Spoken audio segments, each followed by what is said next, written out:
What's going on there, niece and nephew? It's your favorite uncle, the Mr. T of expat relocation. Where we going? Keep on going. We're going to turn right up here. I ain't going to no airport, Hannibal. I ain't going to fly with that crazy fool Murdoch. If he's flying, then we're dying. I am coming to you from beautiful, sunny Phnom Penh, Cambodia, and we are on the line with my business partner in Ho Chi Minh City, Vietnam. We're going to discuss a lot of stuff today, guys. Man, Vietnam has been absolutely crazy since the end of the pandemic, and these last few months have proven to be no different. There's been a ton of changes. There's a lot of stuff going on, and I think it's important to keep everybody kind of up to date on the reality on the ground in Vietnam, because there's a lot of bad information on Facebook groups. There's a lot of bad information online. So we're going to put ourselves out here today, and we're going to have an opportunity to talk to my business partner in Vietnam. Just for a little background, for those of you who don't know the channel, I am Jay. I got my start as an English teacher in Vietnam, and within 3 to 4 years, I started a consulting business. I started helping other foreigners move to Vietnam during the pandemic, and my business grew exponentially because at the time, Vietnam was a COVID-0 country.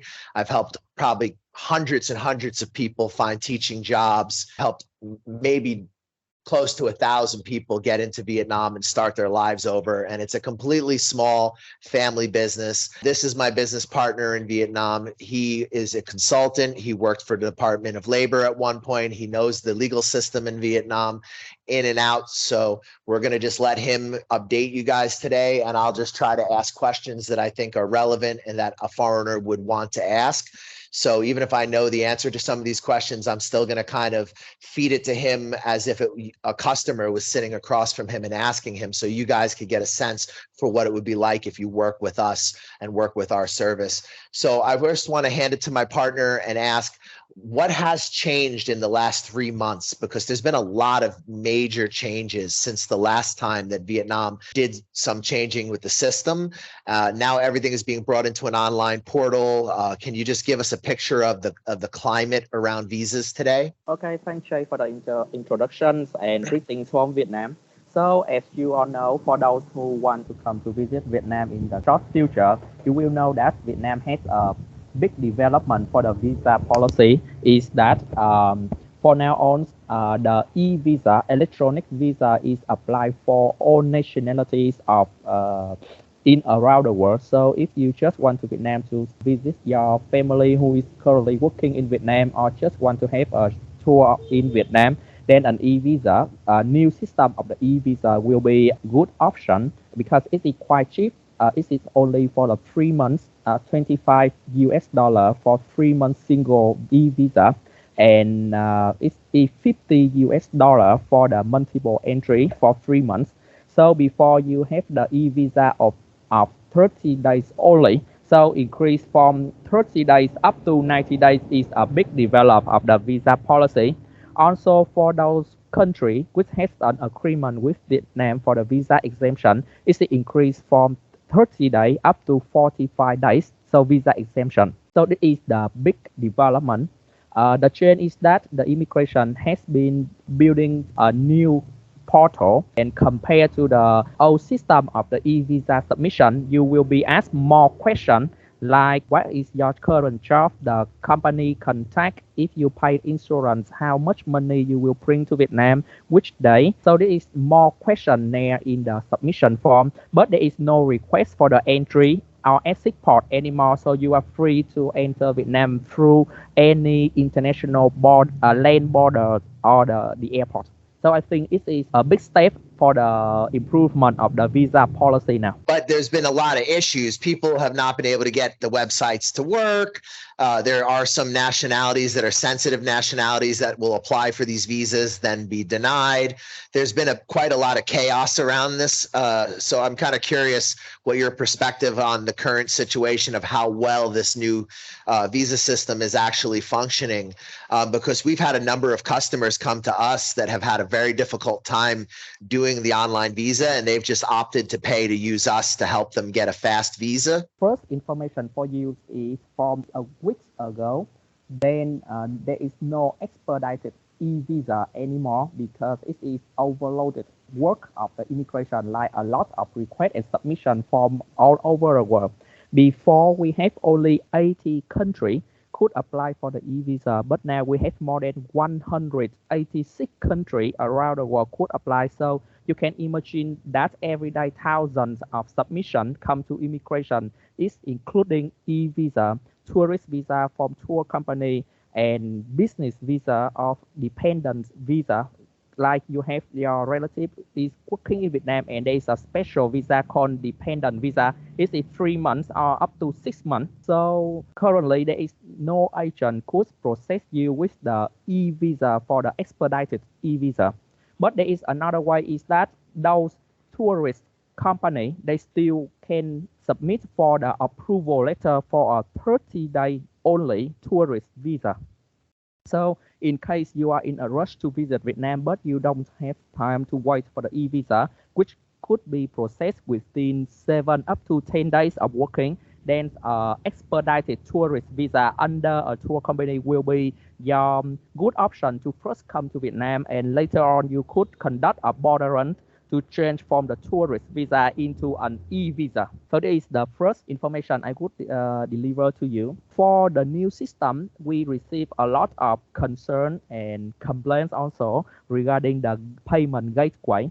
Like for some country, even you are owning a MasterCard or Visa card, you could not make a payment because the bank blocks some banks in the world. Like if that bank is in the restricted list, so the card is issued under that bank, then this is very inconvenient for you to use the card to make a payment. The second annoying issue is that sometimes the system sends you an email regarding the supplement request for immigration, like your picture is not correct, your name is not correct, but the email server send an email to your email and it is come to junk or spam. We try a lot of submission and we create new emails address. We use it to register an e-visa, and all of the e-visa on the new portal will be sent directly to your email. So if you are self-submitted an e-visa on the new portal, check your email carefully, even in spam or junk, to check the result or the supplement request from the immigration. And you have only 3 days to make a payment for your visa. And if you miss that time, then your submission will be canceled and you need to start everything from the beginning. And before, it will take you max around 15 minutes or up to 30 minutes on the old system to make a form. Now it might be takes hour to hour with many tries to do new submissions on the new portal. Okay, so it's not exactly the complete free-for-all that everybody was saying it was going to be after they announced that they were bringing this new visa policy. There's still a lot of things that need to get worked out. I was actually very shocked that they even did it, because their policies over the last 2 years have been very much the opposite of this. And this is quite a sudden dramatic change in visa policy. Yes, I believe so. So Vietnam is more open to the world, but because the immigration department, they apply the new system, so they can easily track if you are really in Vietnam or not. So it creates a new challenge. Before, you can apply for a new e-visa while you are in Vietnam, but currently, if the officer strictly check your submission, they can easily check if you are in Vietnam and you might be requested to leave Vietnam before submit a new one. I have some clients, they come to Vietnam with the visa exemption, which means they do nothing. They just come to the airport or the land border and they will get the stamp of the visa free or visa exemption. But immigration still could be able to check them that they are in Vietnam and they could not submit the e-visa, 3-month e-visa while they are in Vietnam. It means they need to leave, go to another country, then they can submit the application. Yes, in most cases, like actually it's depending on the officer who observe and process your submission. If he or she is strict, he will check very carefully.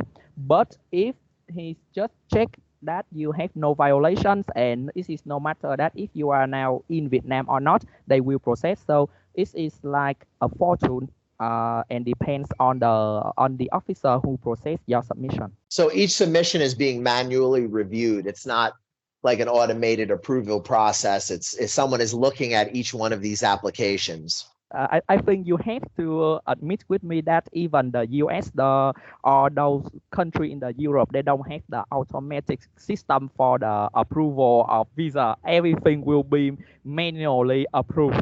So that's So the guys, it's important that you understand that somebody is going to be looking at and reviewing your visa applications. So the possibility of being denied if you have multiple tourist visas, or if you've done something that some officer finds to be excessive, it does exist.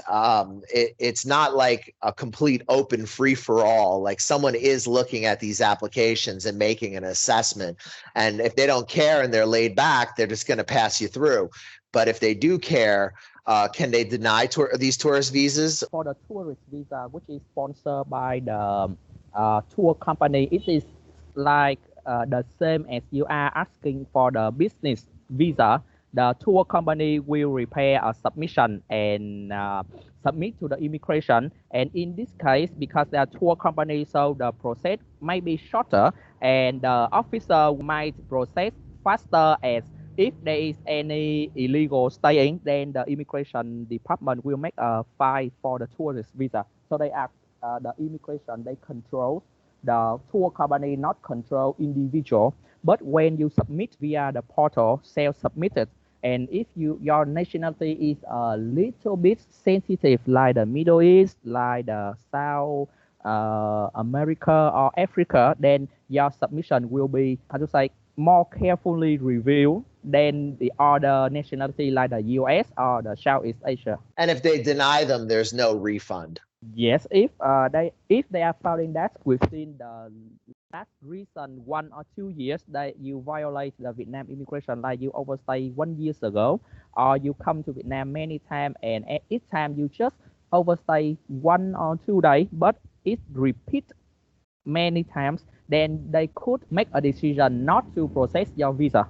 And of course, because it is of you, you are violating the laws, then there will be no refund in always. Okay, so what I'm trying to understand, basically what I'm asking you is, like, if people are intending to use this tourist visa to live in Vietnam indefinitely and just getting tourist visa after tourist visa, is the government going to accept that, or is there going to be some sort of regulation? Or is it not clear? This is an interesting question, and please do remember that the new visa policy just starting from the 15th of August. So it is nearly 1 month since they applied the new policy and new system.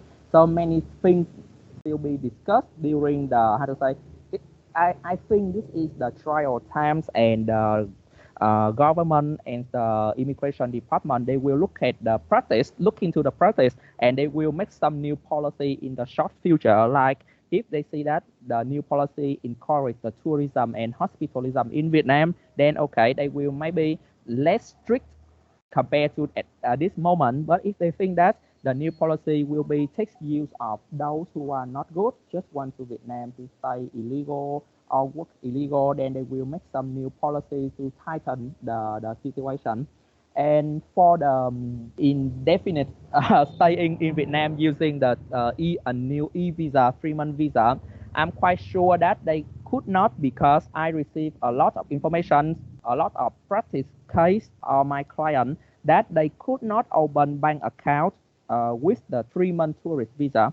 Most of the banks now will ask you to provide at least 6-month visa, or need to provide a working permit when you open the bank account, because if everyone comes to Vietnam for tourists, but they could open bank account very easily, then it should create an environment for money laundering, and I think that the government doesn't like this. Yeah, they're crazy strict on money laundering, guys. Like, getting money in and out of Vietnam is a misery.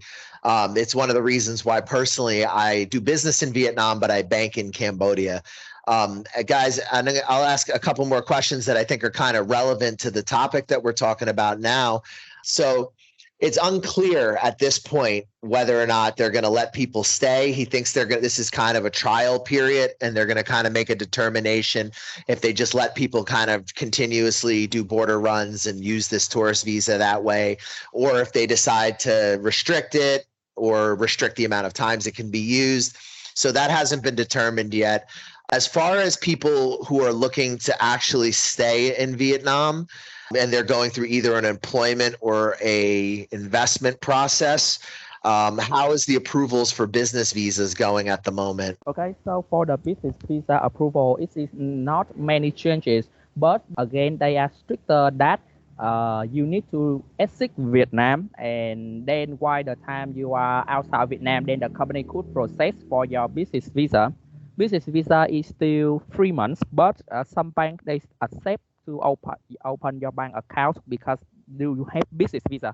So you need money transferring for your purpose. Then I could recommend some bank that accept for the business visa for you to open the bank account, like the VIB, TB Bank, BIDV. Yeah, some big banks. The duration is 90 days as usual, and for the extension is applicable only the company will provide a proven record of working permit submission.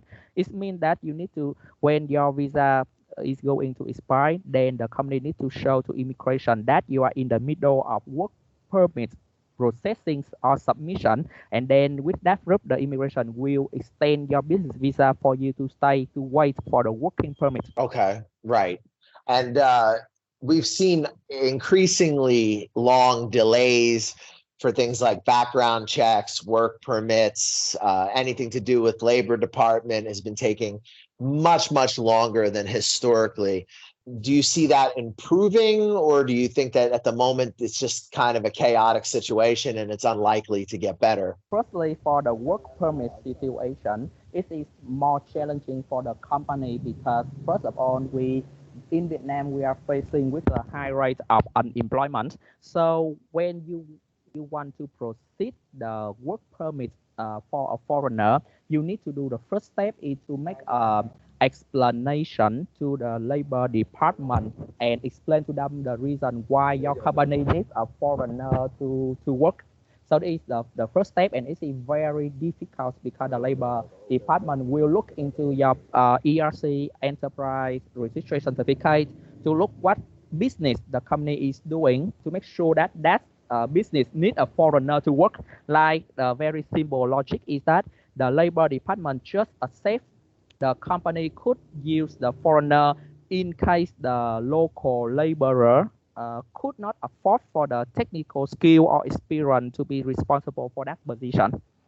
So this is the first challenge to the company.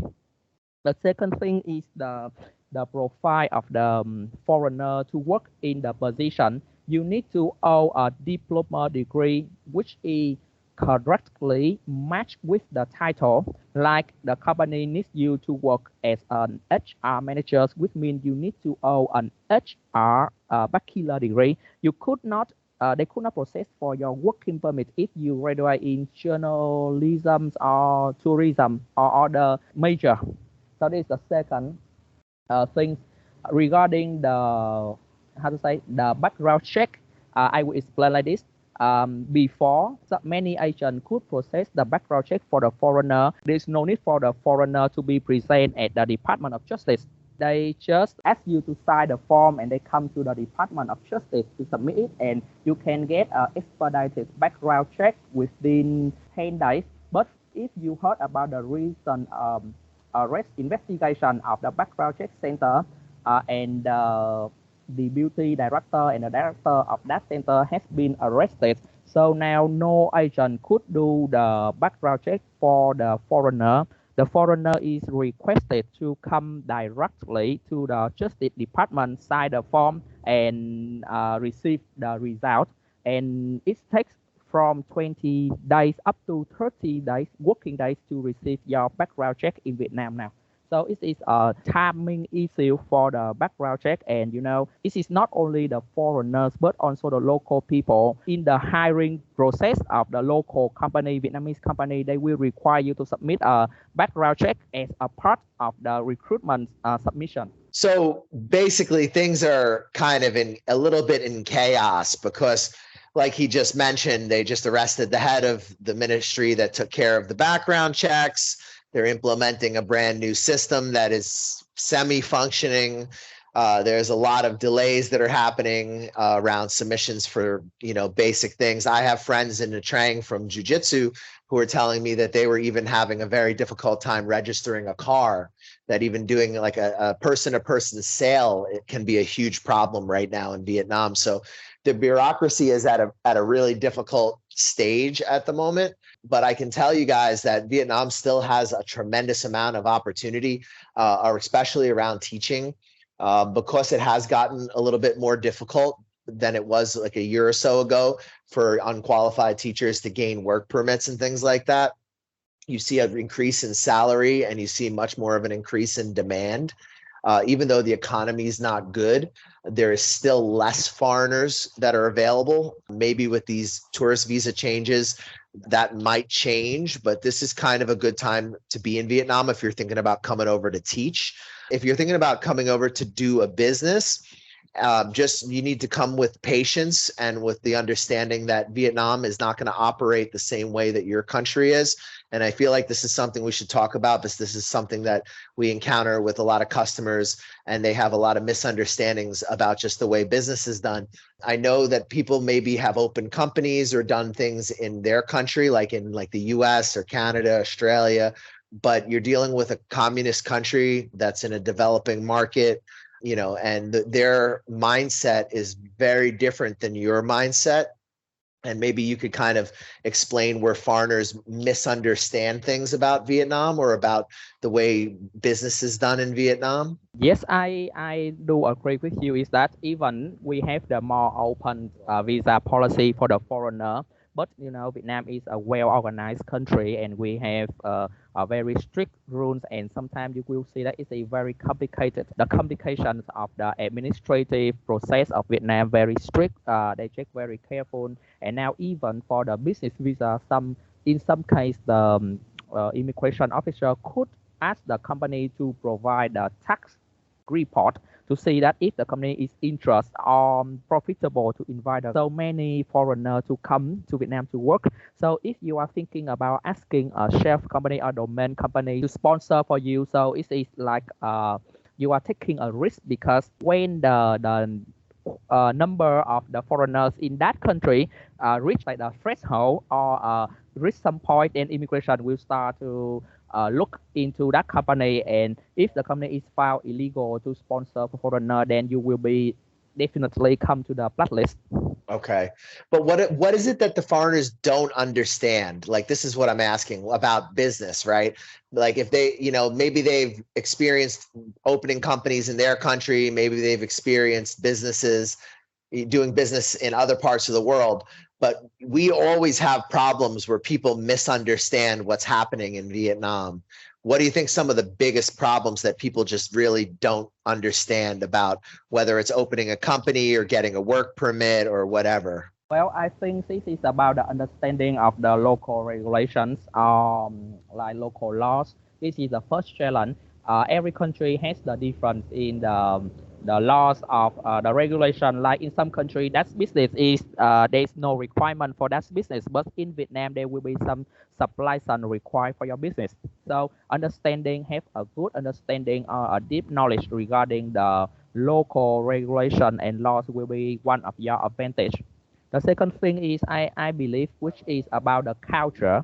It means that there is a lot of culture between your own country and Vietnam. So it is a challenge for you if maybe you are a good businessman in your country, but when you come to Vietnam, about the culture, about the habits of the local people, and you want to get the same revenue or the business, it will be different. I think that's a great thing to point out, because the culture is very different. In the West, you don't have saving face. You don't have as much deference to older people. whereas here in Southeast Asia, very often people will defer to older people. You'll have a situation where people don't really say anything that would cause embarrassment to another person. And it's not that they're trying to take advantage of you or that they're trying to be dishonest. In most cases, they just don't want to lose face. So sometimes people will tell you they can do something when they really can't do it, but they're not necessarily trying to scam you. They're just trying to not look like they can't do it. And this can be very frustrating for Westerners. So you need to have patience, and you need to come here and try to understand a bit about the culture and the mindset, before you invest lots of money, because this country, you can definitely misunderstand, misinterpret, and get yourself into all kinds of problems in Vietnam and in Southeast Asia in general. And I think that's one of the reasons why what we do is so valuable, guys, is we connect you right away to people in Vietnam who know how to take care of what you need taken care of. And we have the long relationships. We have the customer reviews, the customer support. People have come back to us after using us for years. We remain friends with most of the people we work with. I guess let's talk a little bit more about, what do you think right now is the best way for someone who has some money, they want to live in Vietnam, and they want to stay long term? Is it still structuring a company? Okay, so again, if you have your plan to stay long term in Vietnam, there are three ways. First is you marry a local person. This is the first way. Secondly is that you are employed by a local company or represent office of a corporation which is doing business in Vietnam. Like you are an employee of a company, so you will be granted the work permit and the temporary resident card. And the third option is becoming an investor or establish a company in Vietnam and doing business here. So this is the three main way that you can get a long-term visa. So if they want to be employed, we can help you guys, and we can help you with the English teaching. If you want to be an investor and own a company in Vietnam, we can help you with that. And if you want to get married, we can help you process the marriage, but we can't find the girl for you. So that's up to you, or the guy, or whatever, right? So let's talk a little bit about the investor category, because that is something that we deal with. Are there tax benefits to incorporating in Vietnam if someone was looking at Vietnam from a structuring point of view? I believe yes, because Vietnam has many agreements with many countries around the world on the non-double taxation and tariff. So if you make an earning in Vietnam and you pay tax in Vietnam, which means that you still have the legal and valid tax reduction from the government, and this will be used for your own tax finalization in your own country. Like you can show that, hey, I earn those income in Vietnam, but I pay tax there, so it will be deducted. Does Vietnam tax overseas income? Like, is it a territorial tax? For the tax system, there is a lot of regulation on this, but imagine that if you are living in Vietnam, but you do business in another country, so Vietnam will not tax this. Okay, so say someone is earning income through apps like Wise or PayPal or whatever, right? And that's how they're getting their income. If that money goes into Vietnam, that money's not taxed? It really depends on the source of income and how you treat Vietnam's tax regime. So I think we could have another video regarding all of the tax matter, like the personal income tax, corporate income tax, or the withholding tax. A lot of kind of tax, but it kind of similar to the country, some country, because the Vietnam government is trying to catch up with the development of the world. So every year we adjust our law and regulation to make a better business environment and to attract the investment from the world. So I believe that the policy is quite the same, but it will be specific for Vietnam, like the tax rate, like how to make a tax exemption amount or tax exemption condition, something like this. So guys, opening up a company in Vietnam can not only assist you with your ability to stay in Vietnam, it can also help you potentially in structuring, and we will do a video on that. I think we'll definitely get to making that video, because I think it would be something that would be very valuable for you guys. And I think it would be really useful to kind of show the world some of the things that Vietnam does offer. I think a lot of people are not necessarily aware of some of the financial benefits of dealing with Vietnam from business perspective. One of them is that crypto is still largely unregulated in Vietnam. Is that still true today? Is that still the case? Well, actually, the law is changing rapidly, and there are some things that is under regulated, and how to say, Vietnam is among Southeast Asia. Sometimes you could not go straight to the authority to solve your issue, but you need to work around on this, or you have to find a good solution based on the foundation of the regulation.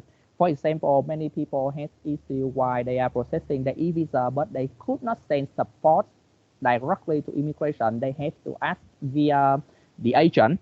Or if you are coming directly to immigration department, there will be a little assistance for the foreigners. So it's for of the case. I believe that the good solution is that we make a deep understanding about an actual case and give a proper solution based on the need, the inquiry, and the status of one individual.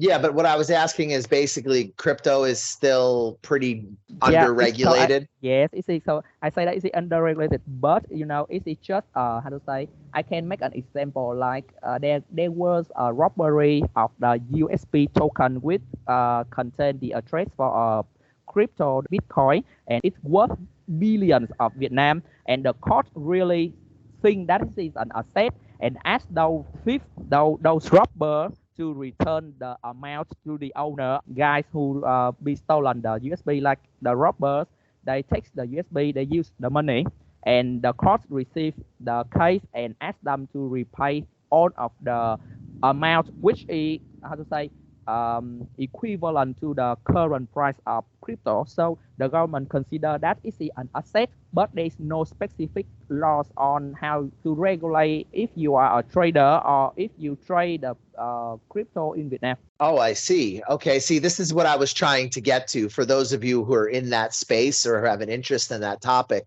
I think you should see that there are values to Vietnam that maybe are not so obvious. I personally prefer to bank in Cambodia because Vietnam is very stringent around the bank accounts. So it's gotten much more strict over the last year or so. And I think it's an effort to kind of manage the relaxing of the tourist visa to prevent people from trying to work or live illegally in Vietnam.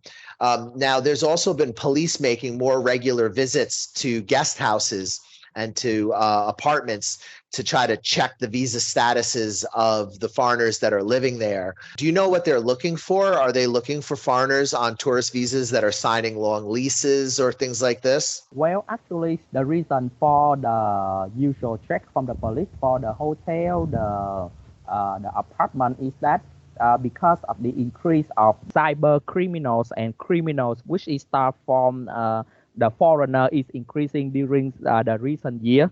So it means that more foreigner comes to Vietnam, then it create pressure on immigration and the public security department to control them and to make sure that they don't violate any regulation in Vietnam. So I believe that there will be more check in the future for your staying. And the police, they will work with immigration because, as I explained before, this is a trial time. So the immigration department will need to make an assessment on how effective the new visa policy is. So they will work with other police department to make sure that the new visa policy will not create any issue like increase the rate of illegal working, increase the rate of criminals created by the foreigner. So that there will be a lot of check from now on. Yeah, and guys, they're starting to even check more about things like fire security. So if you're like a business owner, you intend to open a guest house or a bar, the fire safety thing in the past was something that wasn't as big of a deal, but now it's a very big deal. The ministries come in and check. There is some changes definitely happening in Vietnam. But I think this is going to be inevitable as the country develops more and more. They're going to regulate things. So I think for many of you who are thinking about coming to Vietnam from a business perspective, this is still kind of an interesting time because it has not become a fully developed country yet, but it's just in that phase of development, and you can see it before your eyes. And I think the opportunities that exist in Vietnam are tremendous. As far as for people who are looking for employment and looking to teach, I still, you're not going to make the money that you would necessarily make in China, but you have a much more comfortable living situation. The people are more relaxed. Believe it or not, even with the problems with bureaucracy, dealing with the Vietnamese government is far easier than dealing with the Chinese. And the cost of living is also very low.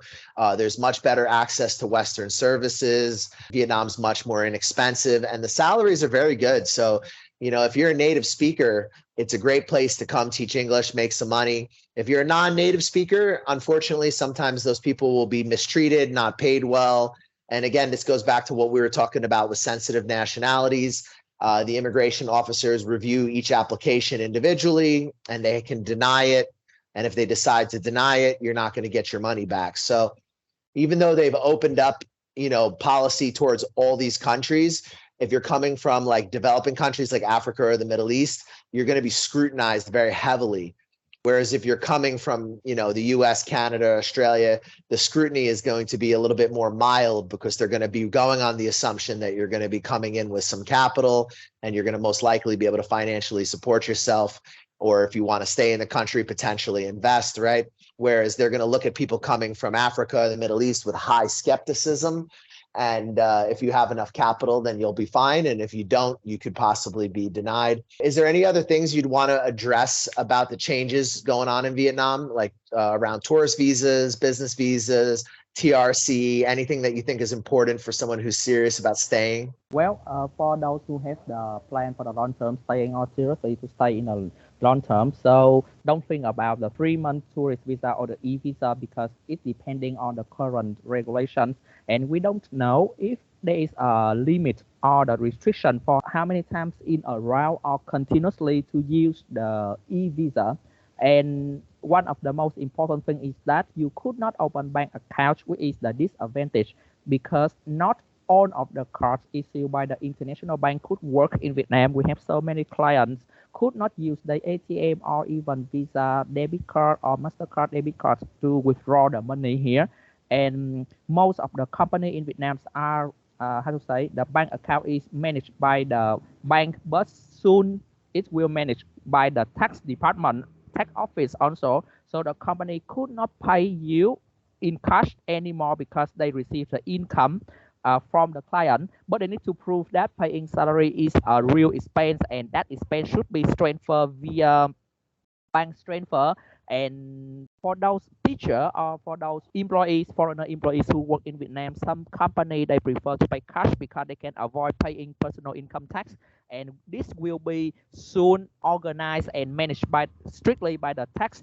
So if you have long term staying in Vietnam, please follow the legal ways like to be employed by a local company with a good declaration for work permit, personal income tax, social insurance, or you establish your own company and think about doing business here in a legal way. And guys, if you need help with employment, teaching jobs, things like that, you can reach out to me. If you need help with anything around structuring, you've met my partner today. This is who you'll be working with. Yeah, we do our best to navigate, guys. And I'm going to be totally honest with you. There's the way things work officially in Vietnam, and then there's the way things work in reality in Vietnam.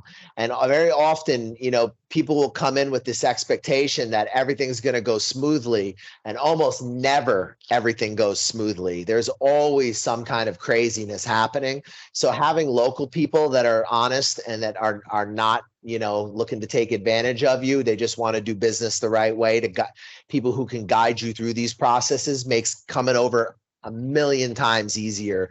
Because unfortunately, in a big population country, you also have a lot of people who scam and are dishonest. And that's one of the reasons why our reputation has built up over the years, is we're not going to baby you. We're not going to sit there and pat you on the head, but we will give you the assets and the contacts that you need to be successful in Vietnam without you having to take the risk of losing money or having problems. But we don't control the Vietnamese government, and we don't really have any control over the decisions they make or the things they do. Ultimately, all we can do is try to problem solve for you guys. and try to make sure that you come out okay on the other side. So you have to have patience if you want to be successful in this country. You have to expect everything to go wrong. You have to expect things to not go the way that you planned them to go. And you just have to hope that you come out okay on the other side. So working with us, at least there's some insurances that everything will be done legally and you'll be in the best potential, situation for success. So I wanted to thank you guys for watching the video. Please smash the like button, hit the subscribe. We offer hourly consulting. Anything that you spend with us hourly will be later on added to larger services. So if you're thinking about teaching English, maybe you just want to get your feet wet with an hour consultation, just let me know. And then I'll apply the cost of that consultation to a proper service if you decide to work with us for employment or company structuring. We can help you in Vietnam, Thailand, Laos, Cambodia, Albania. We're expanding into more of the Balkans. We're going to be heading back over to Europe soon to expand even more. We're going to try to have contacts for you everywhere. We have contacts in Latin America, Mexico. So anywhere you're looking to relocate in the world, get a hold of us. We're particularly strong in Vietnam and in Southeast Asia. Very strong in Cambodia as well. If you like the content, please smash the like button, hit the subscribe, share the videos. We try to be approachable, reasonable people and talk to you in a frank way. We don't dress it up. We don't try to make Vietnam sound much better than it is. We just want you to know the information you need to know in order to be successful and have the best opportunity at achieving whatever it is you're trying to accomplish here. Thank you for watching. Thank you to my partner for coming out and taking the time to talk to us and covering some of these questions. If you have any questions, please hit me up on the Facebook fan page. All the details are in the description below. And again, if you guys like the content, smash the like button, ring the bell so you get the notifications, share the videos. If you're looking for any kind of cheap overseas health insurance, we have a link down in the description for Safety Wing. You can click on that. It's a good way to get started with some health insurance until you're sure where you're going to stay and what you're going to do. And then if you decide to stay long-term in Vietnam, we can help you with domestic health insurance as well. Thank you for watching the video. Subscribe, share, like, brush your teeth, stay in school, and stop working in shitty jobs that don't make you happy. Stop living in countries that are expensive and don't treat you right. Come and check out what the rest of the world has to offer because, man, you guys don't even realize how good you could be living. Brush your face and wash your teeth, son. Hey, what's up? I'm D from Canada. Hook up with the New York Nomad if you want a smooth ride into Vietnam or any Southeast Asian countries. Hey, my name is Aaron. Get in contact with the New York Nomads. If you want to get into Vietnam, hit them up. They'll get you in securely and professionally. Yo, this is Uncle Hollywood. I'm telling you right now, the New York Nomad got me a job. He's legit. Hit him up. Check him out. New York Nomad set me up in Vietnam. Yo, my man got me a job. Come to Vietnam. Hey, what's up, guys? You thinking about coming to Vietnam? You're not sure where to start. You've heard a lot of things online. You don't know what's true. You don't know what's not. We offer a consulting service where we help you get on your feet in Vietnam. We give you advice on negotiating contracts with employers. We help you with real estate agents, visa agents that are reliable and that you can trust. And we help you get started in this amazing country and get on your feet. We help you get into different opportunities that might be more difficult for you if you were just landing in the country on your own. And we help you avoid a lot of the pitfalls and problems that you could have as a newcomer here. We provide you with reliable job recruiters, visa agents, real estate agents, and advice. If you guys are thinking about coming to Vietnam, hit us up for a consultation. We'll help you get started, help you get on your feet, and hopefully you'll love Vietnam as much as we do.